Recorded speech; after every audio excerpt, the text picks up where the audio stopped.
na mabuhay mula sa pagtulog. Sapagkat sinabi ng Allah sa kanyang maluwalhating banal na Quran, Tabarakalladhi biyadihil mulk wa huwa ala kulli shay'in qadir.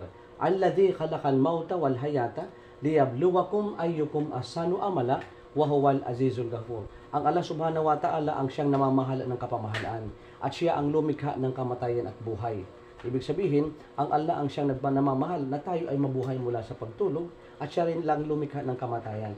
At upang malaman ng Allah kung sino sa atin ang pinakamahusay sa gawa, asal at pag-uugali. Ngayon kapatid, nais kong ibahagi sa inyo na kung ano ang plano ng Allah sa atin, bakit tayo nabubuhay. Sinabi ng Allah sa kanyang manuwalhating banal na Quran, وَمَا خَلَقْتُ الْجِنَّ وَالْإِنسَ إِلَّا لِيَعْبُدُونَ. Nilikha lamang ang mga jin, yung mga engkanto, hindi natin nakikita, at tayo mga tao, upang sambahin lamang ang nag-iisang tagapaglikha. Subalit, paano natin malalaman ang mga sinasabi ng Allah, ang sinasabi ng Panginoon? Ito po ay yung kanyang salita, ay ang banal na Quran. Ang Quran po, ito ang kanyang maluwalhating salita ng Allah. Sinabi ng Allah, Dalikal kitabu la rayba fi hudan lil muttaqin alladhina yu'minuna bil ghaib wa yuqimuna as-salata wa mimma razaqnahum yunfikun. This is the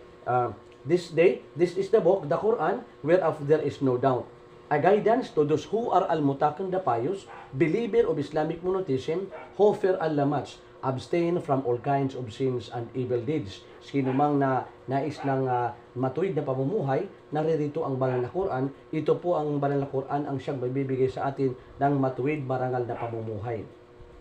Sinabi ng Allah muli sa kanyang maluwalhating banal na Quran, Walladina amanu wa amilus salihat, ulaika ashabul jannati hum fiha khalidun. And those who believe in the oneness of Allah, Islamic monotheism, and do righteous good deeds, they are dwellers of paradise. They will dwell therein forever. Sino man naniniwala sa kaisa ng Allah at ikay gumagawa ng kabutihan, tayo ay maninirahan sa paraiso. Alalaong baga, makakamta natin ang pagtatagumpay. Ililigtas tayo sa impyernong apoy, tatanggapin tayo sa paraiso. Sinabi muli ng Allah, walilladina kafaru birabbihim adabu jahannama wa bi'sal masir. And those who disbelieve in their Lord is the torment of hell, and worse indeed is that destination. Sino man na hindi naniniwala sa kaisa ng Allah, katiyakan sa kanila ay kaparusahan sa impyernong apoy. Subalit sinabi ng Allah, Alladina idha asabatum musibatun qalu inna lillahi wa inna ilaihi raji'un.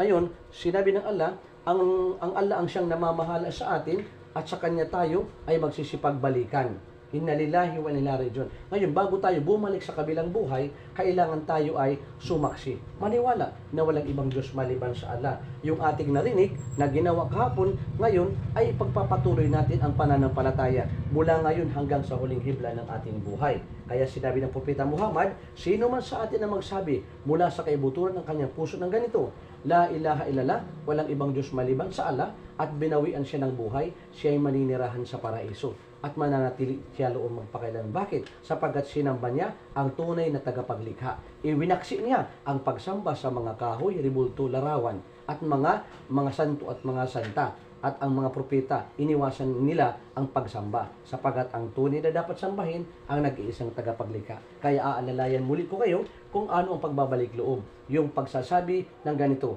Ashhadu an la ilaha illallah wa ashhadu anna Muhammadan abduhu wa rasuluh. Ganyan ang kanang kamay. Opo. Sabihin nyo, Ashhadu an la ilaha illallah wa ashhadu anna Muhammadan abduhu wa rasuluh.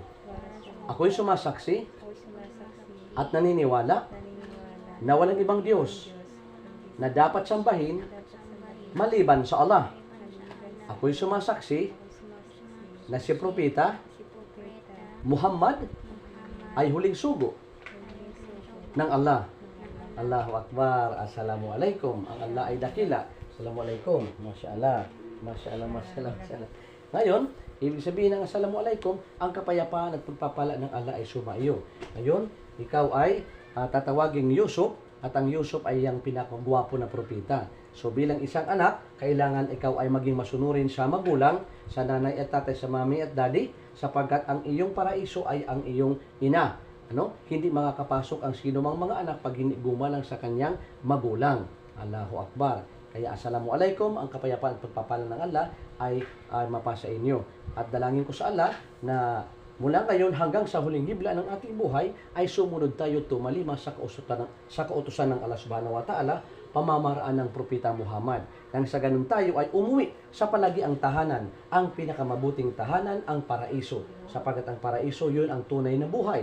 Ang buhay dito sa mundo ay pansamantala lamang. Ang bahay nasisira, ang sasakyan kinakalawang, ang kalakasan nanghihina, ang may buhay nakakatikim ng kamatayan. Ang kabilang buhay, yun ang tunay na buhay na wala ng kamatayan, wala ng hinagpis, wala ng kalungkutan. Mamumuhay tayo doon ng masagana.